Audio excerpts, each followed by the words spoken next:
Hello, today is January 13th, 2023. There have been many comments submitted regarding my videos, and I want you to know that I read every single comment. Now, I'll respond to some, but I do read every single comment. Also, consider subscribing to my channel because that's one way for me to know if my discussions are resonating with you. Now, today's topic is another correction officer was viciously assaulted by an inmate on January 11th, 2023. Now, the New York Post headline for this incident was, "Correction officer stomped out in brutal attack." The article reads that the inmate repeatedly punched the officer to the face, knocking him to the ground. Then, while on the ground, the inmate kicked the officer in the face. The correction officer suffered a broken cheekbone and also needed 17 stitches to the face. Now, the politicians in New York City, the city council, the DOC top echelon leaders, they are treating assaults on correction officers with a reckless disregard and a deliberate indifference.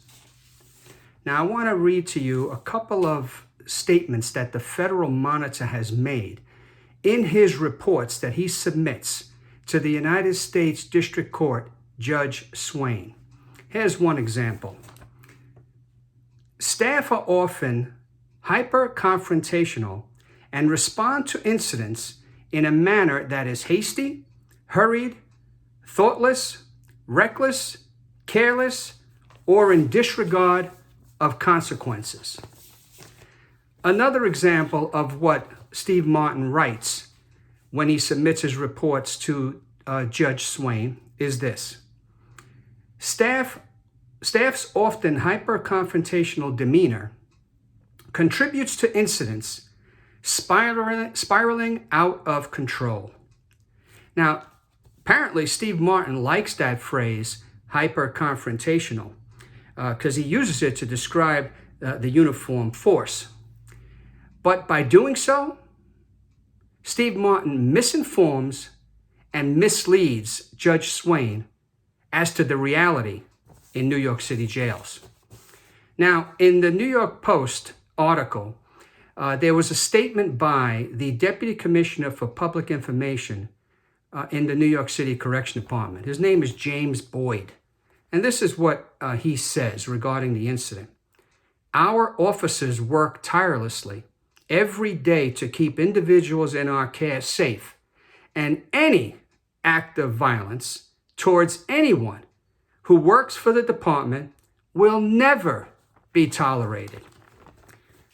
Well, James Boyd, I have a few questions for you.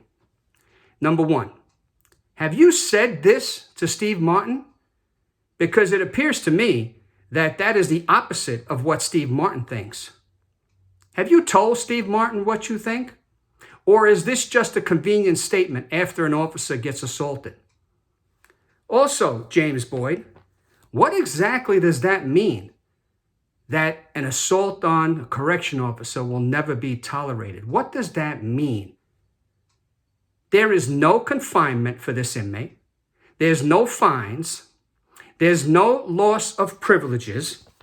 And generally speaking, there's no criminal prosecution for assaults on staff, except for the major ones. Now, nothing you said is true. Your statement is nothing but propaganda. I'd like to share with you some stats.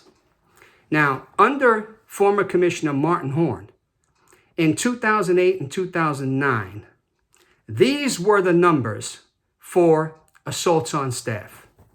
2008, 427.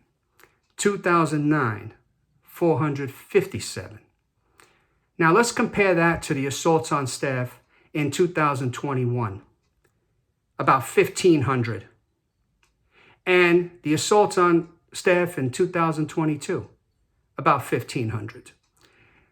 Also now, under former Commissioner Martin Horn, in 2008 and 2009, inmate slashings, 2008, 19 for the entire year. 2009, 21 for the entire year. In 2021, 419 inmate slashings. In 2022, 477, the most inmate slashings in about 25 years. The last category I want to share with you is inmate fights. Under former Commissioner Martin Horn, 2008, 2009, 2008, 6,107 inmate fights. 2009, 6,696. In 2021, inmate fights, 11,214. In 2022, about the same, about 11,000. Now, keep in mind, the population, inmate population in 2008 and 2009 was about 13,000.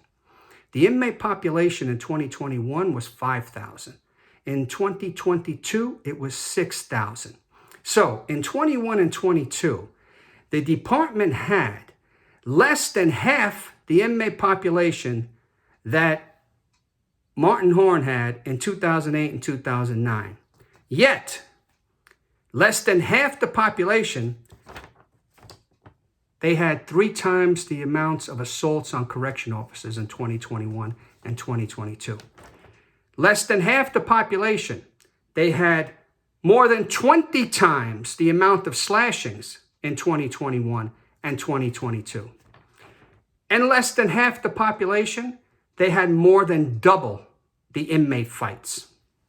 Now, with all this inmate violence right in front of Steve Martin's eyes, right in front of his eyes, he still has the audacity to mislead and misinform the United States District Court Judge Swain by saying that the correction officers are the ones who are hyper-confrontational, not the inmates.